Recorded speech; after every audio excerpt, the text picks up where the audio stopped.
I can't imagine living through the death of a loved one every year in such a public way.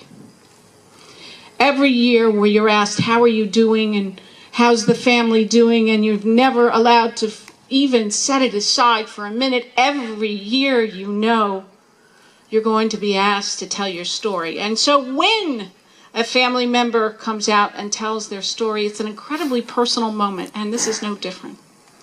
And it moved us all, and it's a much better story than anything we could possibly sell. No matter how good our speeches are, and no matter how much we have to say, your story is the story we want to hear today.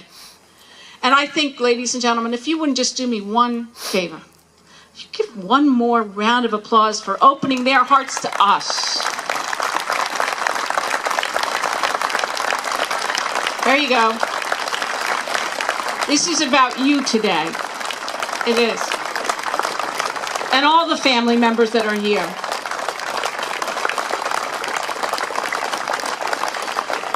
I needed that time to compose myself. And I thank you for that. Because we all do remember where we were 15 years ago. And we all know the sacrifices that almost 3,000 people made by simply going to work. Simply doing what we as Americans do every day.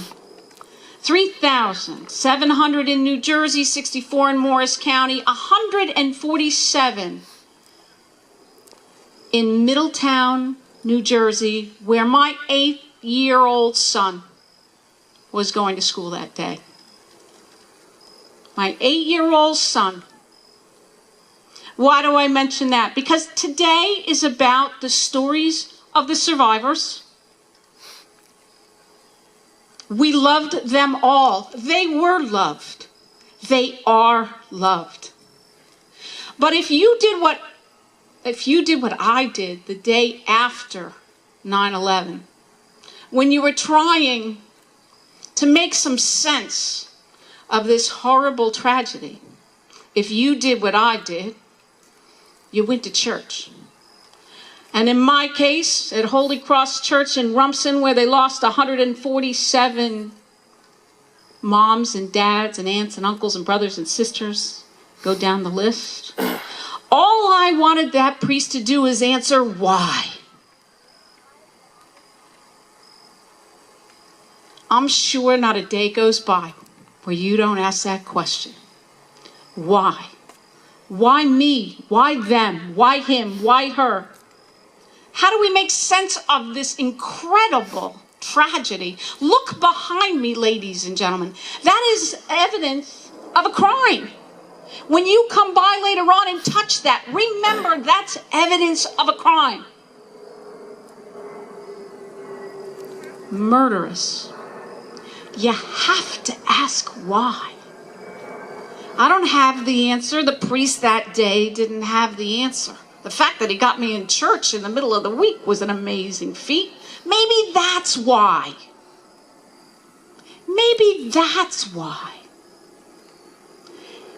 Somebody wanted us to come together and be reminded of what's important in our lives. And that is that we have more in common than we have in differences. I was with the Lieutenant Governor of New York today as we went to St. Peter's Church and honored the memory of the 87 Port Authority, New Jersey and New York. I always say that. Officers and civilians who died that day, and we both wore red jackets.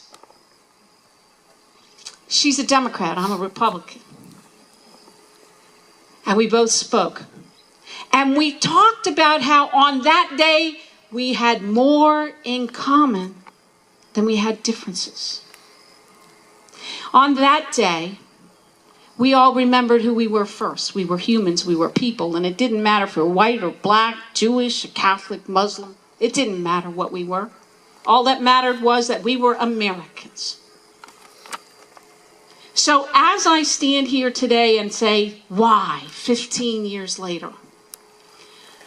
Why are we here and why are we still reminded? Why are we still remembering? I think the answer is really pretty simple. It's not about us anymore. And I don't mean any disrespect.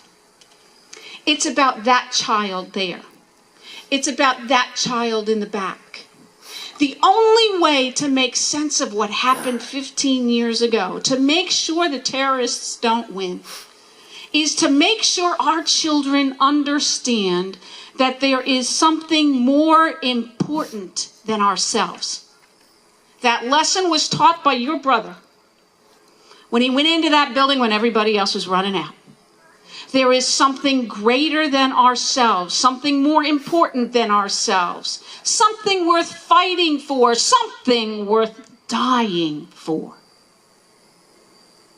It's about passing that on to our children, because Paul Fishman's child was not born on 9/11. When he enters high school, he will be the first generation of children who do not have a clue as to what that is. It is our job, our responsibility, and quite frankly, our commitment to the memories of those 3,000 people, whether it's the Pentagon or Schwenksville or New York, or the officers and the people, quite frankly, who are still dying as the result of 9/11. It is our responsibility, our commitment, to teach our children what happened that day. To teach our children that there's something more important than ourselves. To teach our children that we have more in common than we have differences. And if we do that, ladies and gentlemen, then, we will have done our job. I hope we will help the 64 families in New Jersey, the 147 families in my town, and quite frankly, my 8th grader, my 8-year-old, to understand what happened that day. It's about service. It's funny you say the Air Force. I can't ever resist telling 2 stories. First, my 8-year-old was the only one on his bus when it came home that day. I had decided not to go pick him up at school because I didn't want him watching the towers going up and down all day, and I didn't want to have to explain to him what happened because I didn't know what happened. So he got off the bus, and the first thing he said to me was, "Why didn't you come and get me at school?" I'm absolutely convinced that because I left him on that bus that day, 15 years later, he's a graduate of the United States Air Force Academy and is now a fighter jet pilot. I knew you'd like that. But the other story I like to tell is the agony of driving around the parking lots of the ferries and the stations and understanding that the people that were parked in those parking lots the day after 9/11 were not coming home. And understanding that we had an obligation to remember that they're not coming home. I will tell one more story and then I will finish. Okay, maybe 2. I'm a politician. The first story is this: we can never forget the importance of what happened. We get so wrapped up in the trivia of the day. I'll give you the story that always will be with me. Last year, I was coming to a 9/11 ceremony and I was complaining about, oh my goodness, what a tough life the lieutenant governor has driving around in her car and stuff isn't getting done the way I wanted it to get done. I literally, 20 minutes before I walked into a 9/11 event, was complaining about something so trivial I can't even remember it right now. Then I thought, I got to get ready for this speech. And I turned to the security officer, a detective in the state police, who's assigned the task of protecting my life. And I asked him, I said, "So where were you on 9/11? He said, "I was an NYPD officer on duty." Now, if that doesn't remind you of what's important in life, nothing ever will. Never forget our obligation and our duty to pass this on to our children. If we do that, we will be stronger, we will give meaning to the lives of those who lost, and we will be united against terrorism, and it will make sure that the terrorists never win. So thank you, ladies and gentlemen, for having me. I appreciate the opportunity, and I really think today belongs to the survivors.